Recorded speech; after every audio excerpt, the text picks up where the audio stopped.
A'udzubillahi minasyaitonirrajim. Bismillahirrahmanirrahim.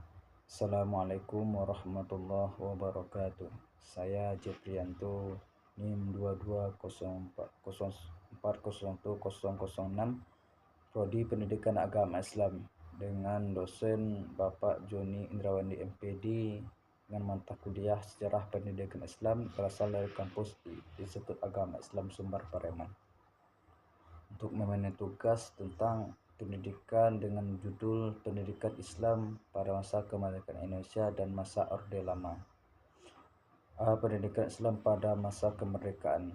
Setelah Indonesia merdeka, penyelenggaraan pendidikan agama mendapat perhatian serius dari pemerintah, baik itu di sekolah negeri maupun swasta. Usaha itu dimulai dengan memberikan bantuan kepada lembaga tersebut seperti yang dianjurkan oleh Badan Pekerja Komite Nasional Pusat (BNKP) tanggal 27 Desember 1945, yang menyebutkan bahwa madrasah dan pesantren yang pada hakikatnya adalah satu alat dan sumber pendidikan dalam pencerdasan rakyat yang sudah berurat berakar dalam masyarakat Indonesia pada umumnya, hendaknya pula mendapat perhatian serius dan bantuan berupa tuntunan dan bantuan material dari pemerintah. Pemerintah kolonial Belanda memperkenalkan sekolah-sekolah modern menurut sistem persekutuan dunia barat, sedikit banyak mempengaruhi sistem pendidikan Indonesia, yaitu pesantren. Padahal diketahui bahwa pesantren merupakan satu-satunya lembaga pendidikan formal di Indonesia sebelum adanya kolonial Belanda. Justru sangat berbeda dalam sistem pengelolaannya dengan sekolah yang diperkenalkan oleh Belanda. 2. Keadaan negara pada zaman Orde Lama.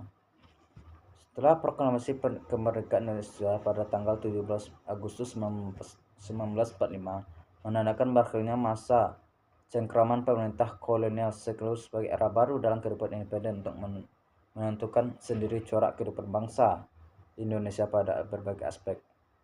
Maka proses persiapan ke arah pengetahuan corak tersebut sendiri yang bebas dan merdeka telah dimulai sejak dibentuknya BPUPKI pada tanggal 29 April 1945. Dalam rangka sidang BPUPKI itu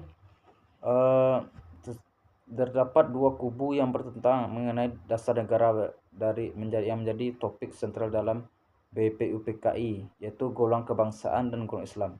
Sedangkan golongan priai bersatu dalam golongan kebangsaan. Maka Soekarno berpidato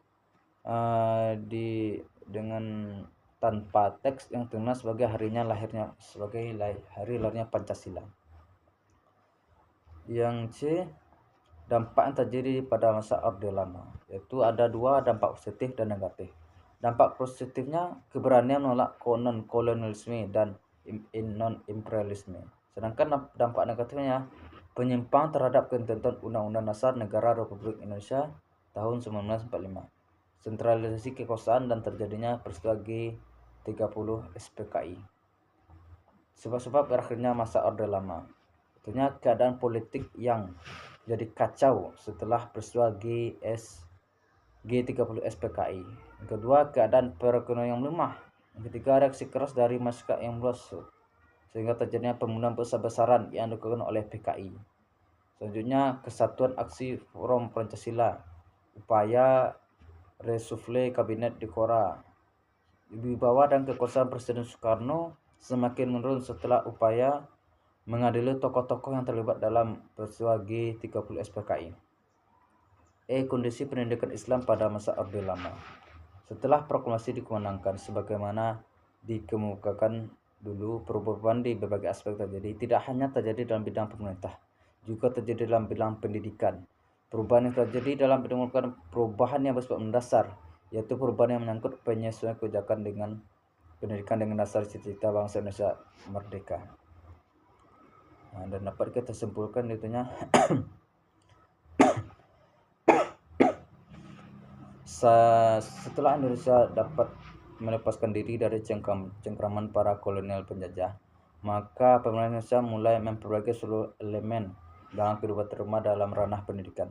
Pada era ini, pendidikan Islam sudah mulai berkembang, bahkan semakin pesat Kemerdekaan Islam ini pada masa kemerdekaan terbagi dalam kedua aspek, yaitu Orde Lama dan Orde Baru.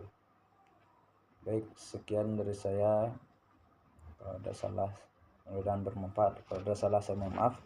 Saya kira assalamualaikum warahmatullahi wabarakatuh.